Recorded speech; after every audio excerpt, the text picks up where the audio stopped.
In this episode, graphic artist Jon Martinez of Jon Martinez Design and I discuss ways for artists to upgrade or expand their creative toolbelt. We discuss applications such as Webflow, Figma, and 3D Blender, and the upcoming Adobe Max Creativity Conference. Jon Martinez is a Tulsa-based graphic designer who has been designing for 5 years, screen printing for 3, and photographing for 4. He's created custom-tailored brands and identities featuring local entrepreneurs and small business owners. Jon is the perfect guest for today's topic, Creative Toolbelt, because he's recently started attending Oklahoma State University to obtain his bachelor's degree in strategic communication and build on top of his existing skill set as a designer. To learn more about Jon or see some of his recent work, you can visit his website at jonmartinez.design. Hey Jon, welcome to the podcast. Thanks so much for coming on today. Hey Belle, thanks for inviting me. Well, today I'd like to talk about creative tool belts and applications and ways to learn new things to expand your creative tool belt. So what have you been recently learning, or have you had any new applications you've been trying out? I'd say the most recent one would have to be Webflow. It is basically it's a web design software without code. Without code? Without code. There's code if you want to add in any special effects, but easy to use. It's like Illustrator for web design, in my opinion. Okay, that sounds pretty promising. Oh, that's amazing. For someone like me, I'm dyslexic, and I've tried to learn code probably 3 or 4 times. And every time I try to run my code, something's broken. I'll go back and check. Oh, those letters are mixed up. So that sounds like a dream. So how does it work without code? Is it an online platform, or how does that work? It's online. It's all online. No desktop version. I will say you can't really do it on your iPad, your iPhone. So it's online only. Best used with a desktop. You can't use it with an iPad. Unfortunately, no. And how did you go about starting to learn Webflow? Would you take a course? Is there resources on their website? So I started learning Webflow from Skillshare.com. Okay, good. Who anyone doesn't know, Skillshare is a kind of like an online community of educators that teach you a multitude of different skills, from design, cooking, exercise, coding if you want, business. Anything you think of, it's probably on there. I started learning it from on there because I had a subscription already, but later on, I found out Webflow has its own Webflow University. Oh, that's cool. Yeah, they have their own free classes you take. You learn all the stuff, I think in a 21-day course is one of them. Okay. So this application being web-based, is it super expensive? Is it a subscription service? Do you have to pay to learn it? Or what's the 411 on that? So the learning is completely free. You can go on their website. They have a resources tab that you just go. There's a blog in the community that will just teach you, they basically teach you how to use their app, 100% free. They have different plans based on whether you want to host websites. And then if you're a designer, they have plans for designing your clients' websites. And if you're new to web design, they have templates, really cool feature that I like with Webflow. Like if you have those cool transitions on some websites, they have some templates. If you like just that transition, not so much the template, you can copy that transition, paste it into your website, and then edit from there. That you saw that same transition, different style. That would be a lot more efficient. Yes. Yeah. Well, I've seen Webflow listed on a lot of calls for artists and jobs recently. Another thing I've seen on a lot of job openings is Figma. You heard much about Figma? Yes, actually, I've heard a lot about Figma. Last year when I was applying for a bunch of jobs, people were asking for some experience in Figma, or at least UX design. Yeah, recently I looked at a few Skillshare courses that revolve around Figma, just to kind of like figure out what it actually is. And I've seen a few ads as well. And what I found out is it's kind of like a vector graphics editor, but it's also online only. And so what that allows is a team to work together. So you could have a copywriter edit the copy on a website that you're building, and you can build apps and websites and even social media posts on Figma. And from what I've seen on the tutorials and on Skillshare courses, that's pretty intuitive. And if you know anything about applications like Illustrator or any Adobe products, a lot of the same key commands are there. And it's pretty cool so far. But yeah, it's definitely one to learn. And it's also, just like Webflow, free to learn. You say that you like to do some illustration work as well, right? I like to doodle here and there. Have you ever used Procreate or Adobe Fresco? I have played with both. It took me a while to learn Procreate, and I find Fresco easier to use because I've been an Adobe Creative Cloud user for like the last 6 or 7 years. So I have to agree with you there. Yeah. I used Procreate before I used Fresco. And so I learned a lot of like the hidden gestures that are kind of hard.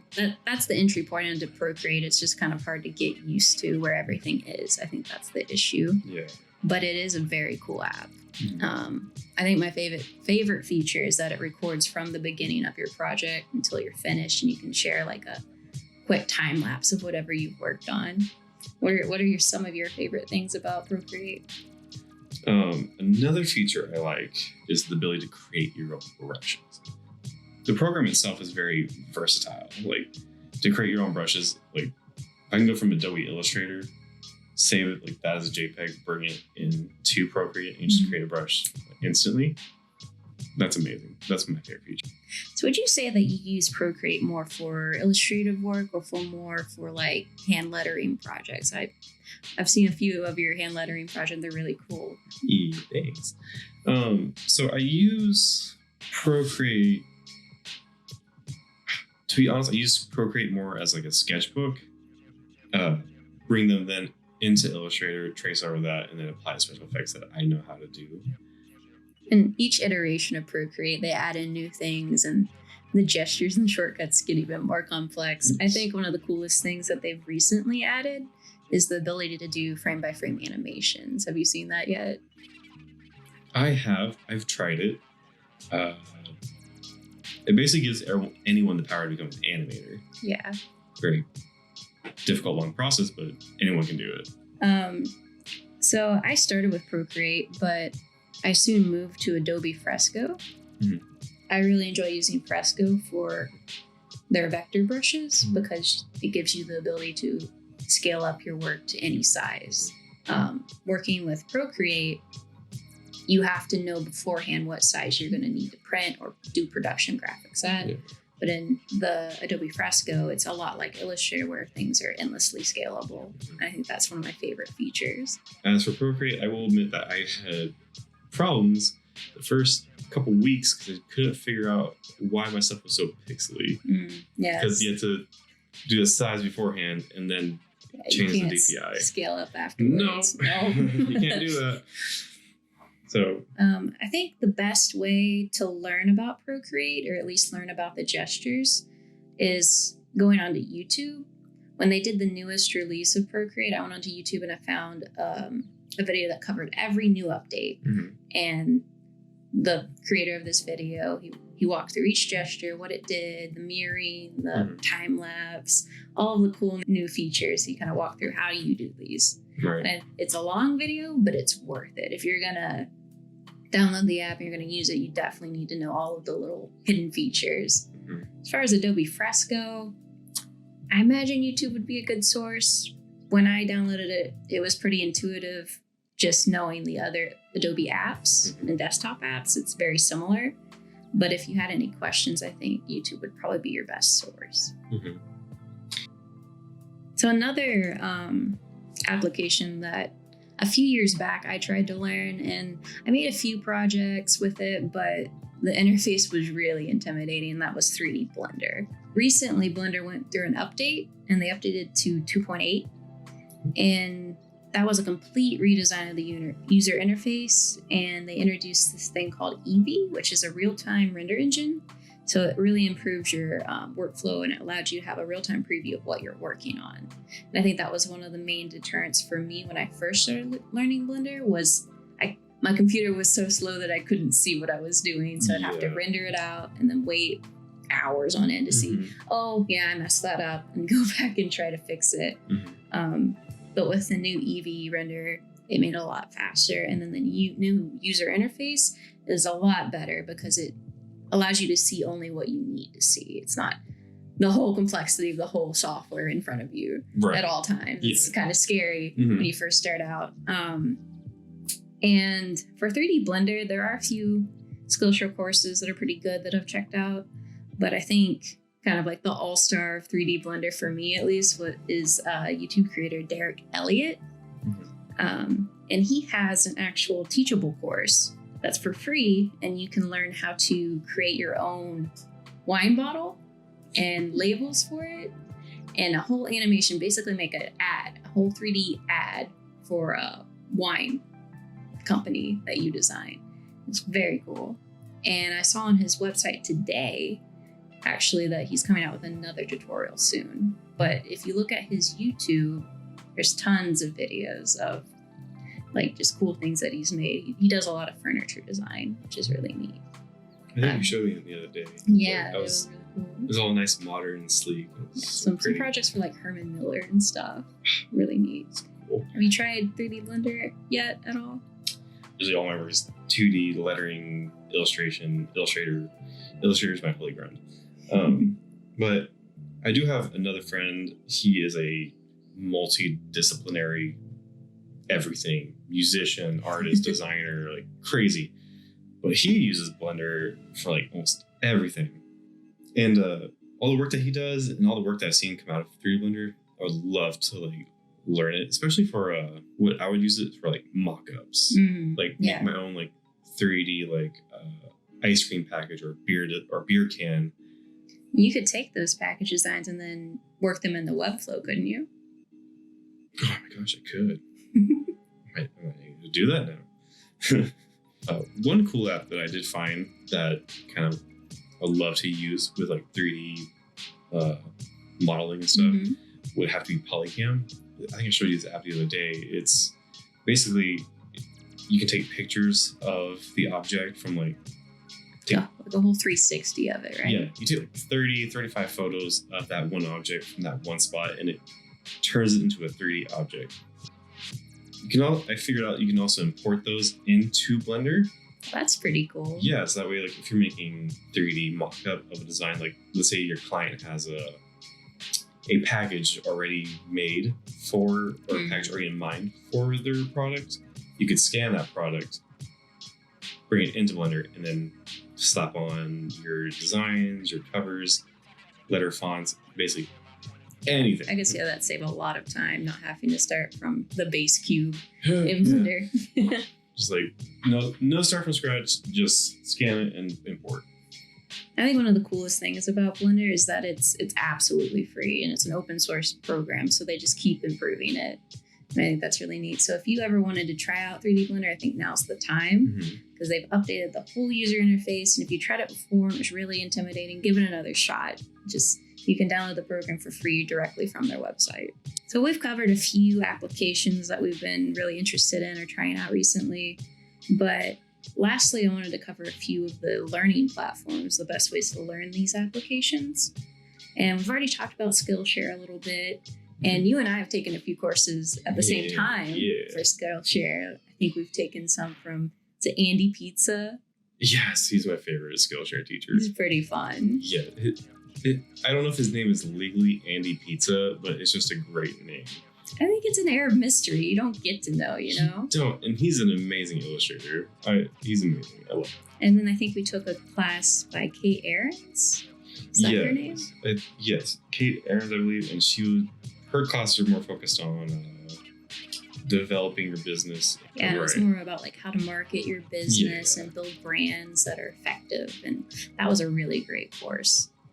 I think the most fun part about Skillshare is that the teachers give you resources to use. And with the Kate Arends class, we got a lot of worksheets to fill out and kind of help organize our thoughts. And with the Andy Pizza class, he had a lot of fun, like infographics and games that you could play. So those were a few courses we both took on Skillshare. I talked about Teachable when we were talking about 3D Blender, the wine project. Yes. Yeah, so that project is actually free if you go to Derek Elliott's website. And you can download all the resources and follow along with them. It's a really great course. What you'll find is that there's a lot of artists that actually offer direct courses from them. So you get to support the artist 100% without a middleman. Mm-hmm. Lauren Holm from Home Sweet Home. Yes, I love her. She offers a lot of direct courses from her. If you go to her website, you can find probably 6 or so different courses, murals, hand lettering. She's just great all around. Yeah. I believe her ad on Instagram is Hom, H-O-M, Sweet, H-O-M, Home Sweet Home. Yeah, I know. She had the perfect name for the perfect Instagram handle. God dang it. Something that got me through most of my college experience is YouTube. Yeah. I think as far as learning platforms, yes, Skillshare, Teachable, and direct courses, obviously you want to support the artist, but YouTube is a really great resource. Oh, especially if you're going through college, YouTube is absolutely free, obviously. If you need to learn something immediately, like I took a digital photography class, and we're going on YouTube trying to figure out how to do this filter because my teacher did not show us how to do this filter, so I was like, I'm going to be special. So I learned how to do this filter, and I don't know, I got A's on my project, on my photos, so... YouTube guaranteed A, right? Yes. Well, don't... quote John, no, guaranteed A, use YouTube. Quit. Okay, so that's a few applications and learning platforms to help expand your creative tool belt. Now, we're going to talk about my favorite season. You know what season it is, John? What season? It's not just fall. It's Adobe Max season. Gasp. So, John, for anyone who's not a graphic artist who doesn't use a lot of Adobe products, could you explain what Adobe Max is? Yeah, sure. Adobe Max is a creative conference that allows creators, artists, and designers alike to get together and exchange ideas, techniques, and trade secrets. Normally, it's held in LA, costs about $1,000 to attend. But in the dumpster fire of the year, that was 2020, they made it all available online and completely free. This year, they're going to do it all over again, October 26th to the 28th. All you need to do is register at max.adobe.com. So, Belle, what were some of your favorite keynotes and lectures from last year's Adobe Max conference? I think my 2 favorite lectures from last year were Wes Anderson and Taika Waititi. And that's just because I'm a big film nerd. And I really love them as directors. So it was really cool. I didn't learn a lot, honestly, from them, but it was really neat to kind of see them discuss their process. Right. It was just entertaining to watch. It was really cool. Yeah. And I think some of my favorite announcements, so the new tech and the new stuff they brought to the apps, was the introduction of Adobe Rush, which I use a lot for social media videos and editing drone footage on the fly, pun intended. And then recently this year, I've used a lot of the neural filters, the colorize old black and white photos. That was really neat. That's cool. What about you? What were some of your favorite lectures or announcements? My favorite lecture was, I listened to this podcast called Deeply Graphic Design Cast. And the host from that show had his own lecture teaching about branding and package design. I love that one. I'm hoping he's doing that again this year. Some other favorite features was also seeing them come out with Adobe Illustrator for iPad. Yeah. And at the same time, I'm also looking forward to seeing how they're going to update Adobe Illustrator for iPad. Exactly. Yeah, because I feel like they have so much room to improve on that. For anyone who doesn't know, everything from last year is still on Adobe Max's website, max.adobe.com. All their previous lectures are still recorded. Some of the special stuff they didn't leave on there, but some of the basic lectures and cool tutorials are still there. So you mentioned hoping for some advancements for Illustrator for the iPad. What I'm kind of hoping is that Adobe's going to venture into more of the 3D stuff, VR, 3D applications. I saw recently that they acquired Substance Painter, which works with 3D software. So I'm hoping they're dipping their toes and kind of venturing out. What do you think? I'm hoping they develop an application for 3D modeling. So far, all their applications are to enhance already made 3D illustrations and models, but nothing to create. Would look forward to them advancing in that they've already mastered Illustrator, Photoshop. They need to get into 3D. That'd be really cool. Yeah. It's the future. 3D is the future. It is. AR, virtual reality, everything's the future. So there's a ton of speakers for Adobe Max, right? And I know who I'm most interested to listen to, but who are you most interested in? I'm very interested into like watching Aaron Draplin's lectures. Basically the godfather of design. I would just love to see him like do more about logos, emblems, and how he starts his business, and like just any inspiration I can get from him, I'll take it. So Jon, I like to ask my guests one question, and I'm gonna ask you, so when you're in a creative block or feeling uninspired, how do you bust through the rest? I love that. This is actually really personal. So once a month, I actually take a trip to the Philbrook or the Gilcrease Museum by myself, buy a ticket, and just walk through like the museums and just see all the art. I don't do it often enough, so like doing it once a month gives me like that creative boost to be like, this is amazing, gets my creative juices flowing, gets my ideas in.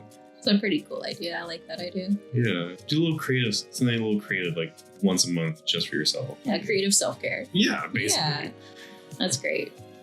Well, I want to thank you for coming on to the podcast. Thank you for inviting me. And everyone should follow Jon. He's an amazing designer. He's super versatile, does a lot of different stuff, a lot of really cool, so sweet, cool stuff. Where can people follow you and find your work?